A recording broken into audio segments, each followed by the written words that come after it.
recently I watched not even Emily's video on main character syndrome. Pretty much, it's another term for like narcissists who think that they're the main character of everything, that everything revolves around them. Similar to how in like books, movies, and TV shows, the world is kind of often constructed around the main character, that this world exists to tell this individual story. And it pretty much goes into just a delusion of these people who's like low-key delusional and like low-key narcissistic and stuff. But it made me think of the opposite. Not of the people who's deluded to think that everything is about them, but the people who think that nothing's about them. Like, I've had conversations with friends, romantic interests, romantic partners, like where they describe and they articulate like, I don't feel like the main character of my own life. How is that possible? It's my fucking life, right? And this is not a new phenomenon by any means. People's been insecure since people's been people, you know, like that. It's been a thing. It's just the way it's articulated in this instance is different because it's using like internet slang. And if you look online, you'll see things from this. It's like when you realize you're not the main character and you're just a born side character in everybody else's life. And there's this sentiment that what you's doing isn't enough, that you's not doing enough, because if you was doing something interesting and worthwhile, then you'd be someone of importance. You'd be the main character. But here's the thing. That's not how that shit works. That's not how that works. First of all, comparisons is a thief of joy. Often this happens now because humanity is more connected than ever, right? We see the accomplishments of people around us all the time. People younger than us, people the same age, all these different things, right? We see all these different people who it feels like they do so much more than us. You know what I mean? You see these people who get into college at like 14, they get their degree at that point. There's world renowned musicians by the age of 18 and stuff like that. You sitting there in your bedroom eating the fucking third bag of Doritos in the past 2 hours. So a lot of this phenomenon of feeling insecure about yourself through that comparison to other people, it's not new. It's always happened, but it's much more prevalent when you see every single facet of these people's lives. And on top of that, it's a carefully curated image that they want you to see. And on top of that, the platforms that they post this on try to keep you on as long as possible by flicking the different parts on the screen that make your monkey brain go, oh, I should fucking keep scrolling even though I feel like shit. It's not new by any means, but the circumstances this time slightly more unique than it used to be. One time I had a friend come up to me and say, no, I don't feel like a main character. I feel like a side character in my own life, right? And they describe it through this lens of main character, side character. But here's the thing. Main characters, and characters in general, exist in stories. What a story is it's a world that's created, but the author chooses which parts of this world, this narrative to highlight. For example, in the Hunger Games, right? It's a story about rebellion, right? About white people having to go through what black and brown people has had gone through forever.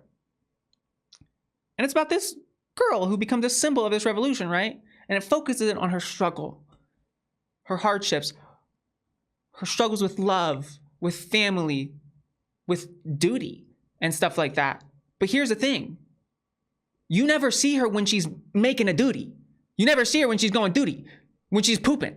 You don't see that aspect because it's mundane. You don't see her when she's washing clothes if it don't have significance to the story, right? And so oftentimes we compare our lives with the highlights of others. A movie, a story, it's the highlights. It's not the mundane moments, unless the mundane serves a purpose, right? But then it's purposeful, then it's meaning, then it's not mundane anymore. But to you, when you wash the dishes for the 5th time this week, that feels mundane, you know? When you put your clothes in the laundry, that feels mundane. Because it feels like there's no greater purpose. There's not some outside force concocting a narrative around that. And so you compare the entirety of your life with these highly curated moments, whether it's through social media or just media in general, whether it's fiction, whatever. So now you have this phenomenon where you're comparing apples to oranges and then getting upset that the apple is not a fucking orange. This isn't necessarily your fault. It's kind of how humans is designed, and then we have predatory systems in place now that exploit that for profit. It's, you know, this is what happens. And I think one of the ways that, like, is nice to think about it is, first of all, use not a character, use a person, use fully fleshed out, use real. And secondly, you do have story beats throughout your life. You do have big triumphant moments, right? Maybe it's not being the best musician in the world, but it's accomplishing something that you really wanted to accomplish, right? It's learning a new skill and then applying that in your actual life, you know? It can be getting back in touch with your heritage. You know, you kind of push that off for so long. You get back in touch with your culture, with your community, with your people. There's like all these different stories that happen throughout our life, but we don't see them as stories because, first of all, it's our own life. We often don't take a second to fully sit in what we's doing, what we've already done and stuff, right? Because we just lived life. We didn't write a story. But if you think about it, there is story beat moments throughout your life that if you wanted to, you could sit down and write a compelling narrative on, whether it's a short story, an essay, a full-fledged book. For example, we look at a show like Heartstopper on Netflix, right? Heartstopper, it's like a slice of life. It's about young teens figuring out their sexuality, figuring out themselves, figuring out how they fit into the world at such a young age.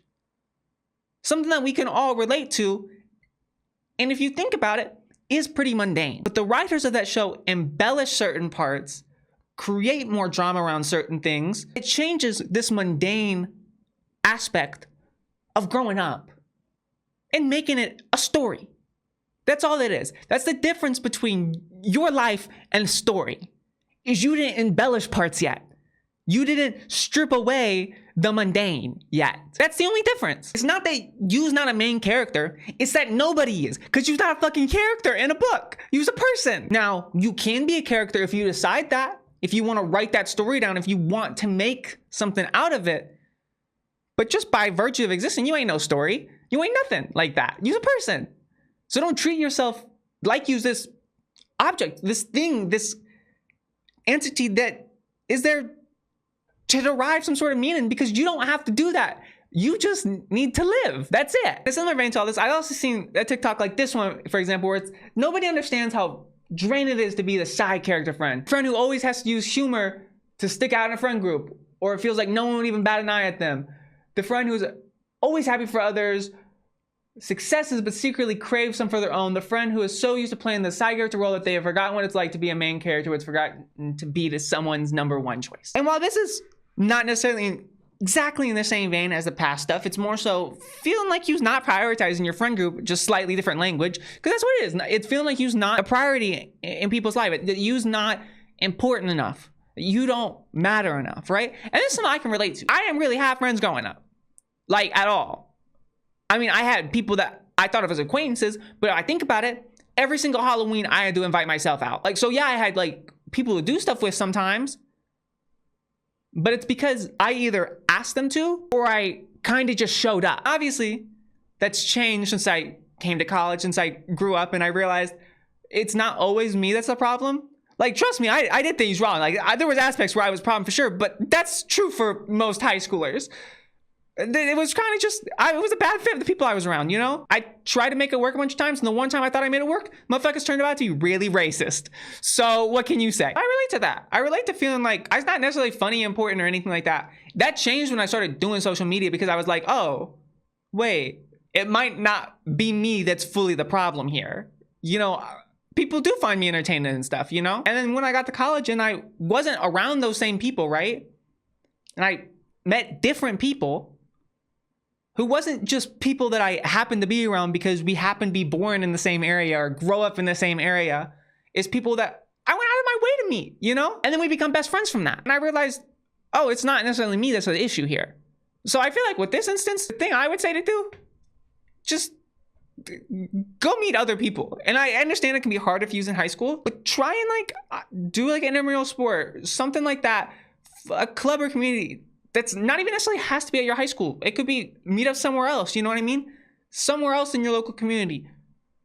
There's other places to meet people. And if you really can't make it work with the people that you're around with right now, Obviously, yes, see if there's anything you can improve about yourself, but it's probably just not a good fit with the people around you. Nothing wrong with that. It's just how it is sometimes. But yeah, the biggest thing here is comparison is the thief of joy. If you compare yourself to other people, you're always gonna find the thing that you's worse at. You know what I mean? Even if you're trying to put somebody down, oftentimes you're trying to put somebody down so you can make yourself feel better. So it's just your insecurity showing itself again. If you don't compare yourself to other motherfuckers, guess what? You're a lot happier. I made a conscious effort to stop doing that. Okay, here is like a personal antidote, low key.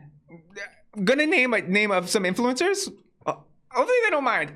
But for example, back in the day, I used to be acquaintances with Peyton King, the TikToker dude, and then Hamza. Hamza, we used to FaceTime all the time, right? Now, at different times, both of those people blew up. And as I got back, we didn't talk as much. I mean, I wasn't super close to Peyton, but we talked every little once in a while. And I was pretty close to Hamza, but we stopped talking. You know, he unfollowed me on Instagram, which is like, fine. I don't mind. It's not a big deal. But like, it was these people that I was close to that people compared me to, that I compared myself to, and they made a living off of it, and I didn't. And I was miserable because of it. And I tried to replicate the same level of success they did, but because I wasn't trying to be myself, I was trying to adhere to what I thought might get me more followers. It came off as inauthentic, and also I was miserable for like a good 6-7 months. I was miserable trying to make content for nobody at this point, because it wasn't for me, it wasn't for other people. It was really a weird time in my life, right? And it's all because I was comparing myself to people that I was not. And ultimately, I stopped comparing myself to them. And has I blown up? Yeah, no. But I know I will eventually. And I enjoy what I do now. I was doing the thing I like to do. I talk in front of a camera and I just say my thoughts. And then people's like, oh, that's cool. I like your opinion. I like your take. It's funny. I like the way you delivered it. And then I do my thing. And I focus on what I like to do. What I want to do, what I want to put out in the world. And not only do I think the content I make is better now, but also I was a lot happier. And I stopped trying to compare myself to people in other aspects of my life as well, whether it's attractiveness, workout, discipline, capability in like a classroom setting. Like, I don't try and compare myself to my peers who can do things slightly better than me, because like there's a reason. Like, for example, in my Korean class, I was not one of the best speakers in there. You know, it's hard. It's a very different grammar than English. It's very foreign to my brain, even though I know 2 other languages. I can speak decent enough Spanish, and Chinese, I can actually have like a decent enough conversation with people. But Korean, I can't yet. You know, I was in the same level classes for Korean and Chinese. I just can't do a Korean yet. But there's people in that class who can. You want to know another interesting fact about them? Most of those people who can do it is also heritage speakers who grew up hearing it at home. Why would I compare myself to them? You know what I mean? Your worth is not determined by how well you do compared to other people. It's about how fulfilled you feel with what the fuck you's doing. Your life is for you. It's not for other people. It's not based on what other people do. It's based on what you want to do, because ultimately, you're the one who lives your life. So if you're gonna live it comparing yourself to other people, doing things that other people want of you that don't necessarily speak to you, that's not gonna be your life, and you're gonna feel like a side character because it's not yours. Anyways, that's what I had to say. I feel like this is low-key therapy adjacent, but like, I was not no therapist, so if you disagree with what I said, that's completely valid. I don't know what I was talking about. I just got a camera and a microphone and people started listening to me. This is not okay.